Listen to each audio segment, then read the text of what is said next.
Today's play activity is statues, which come under the category of emotional and aesthetic development of preschool students.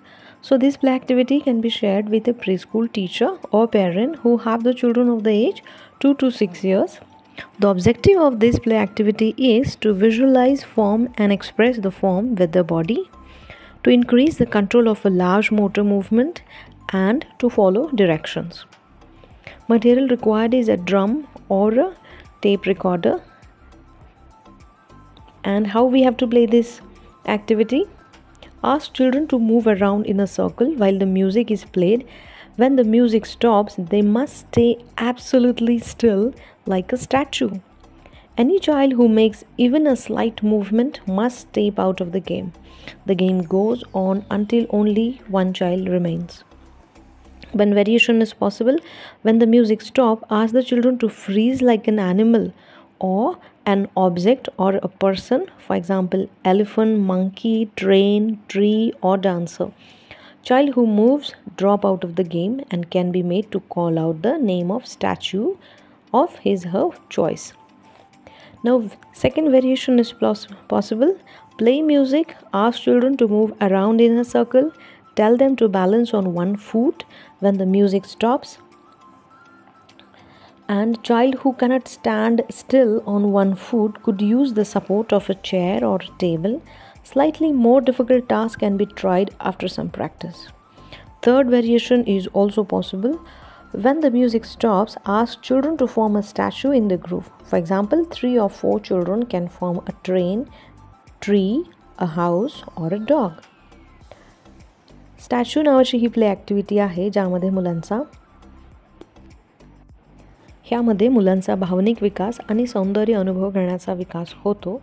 He activity घेताना मुलं क्लासमध्ये असे फिरत असतील आणि म्युझिक सुरू राहील आणि जसंही म्युझिक थांबतं त्यावेळेस मुलांनी अगदी स्टॅच्यूसारखं उभं राहायचं आहे आणि कुणीही थोडीफार मूवमेंट करत असेल तर तो या गेममधनं बाहेर होतो. त्यानंतर एक ह्याच्यामध्ये व्हेरिएशन असं आहे की जेव्हाही म्युझिक होतं त्यावेळेस आपण मुलांना अगदी कुठलाही एखादा प्राणी किंवा एखादा माणूस किंवा एखाद्या ऑब्जेक्टसारखं फ्रीज व्हायला म्हणजे अगदी स्टॅच्यू व्हायला सांगायचं आहे. जसं की इथे हत्ती आहे किंवा माकड आहे, ट्रेन आहे, झाड आहे किंवा एखादा डान्स करणारा माणूस, अशा वेगवेगळ्या हालचाली करत असताना अगदीच त्यांनी स्टिल फ्रीज झाल्यासारखं स्टॅच्यू व्हायचं आहे आणि जो पण मूवमेंट करत असेल तो मुलगा ह्याच्या गेममधनं आऊट होईल.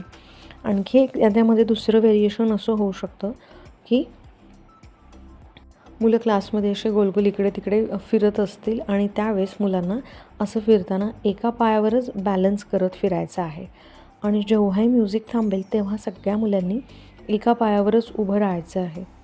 तसंच स्टॅच्यू व्हायचं आहे आणि ज्याही मुलाला खूप अडचण जात असेल तर तो भिंतीचा किंवा एखाद्या चेअरचा आधार घेऊन उभा राहू शकतो आणि जोही मधात हलत असेल तर तो मुलगा या गेममधनं आऊट होतो.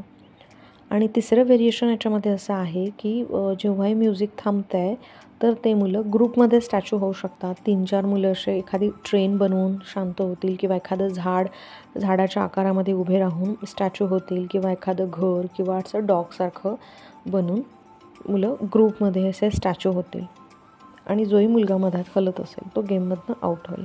आणि असं हळूहळू 1 किंवा 2 मुलं राहीपर्यंत आपल्याला हा गेम खेळायचा आहे आणि आपण लहानपणी हा गेम सगळेजणं खेळायचो आणि खूप मजा येते या गेममध्ये.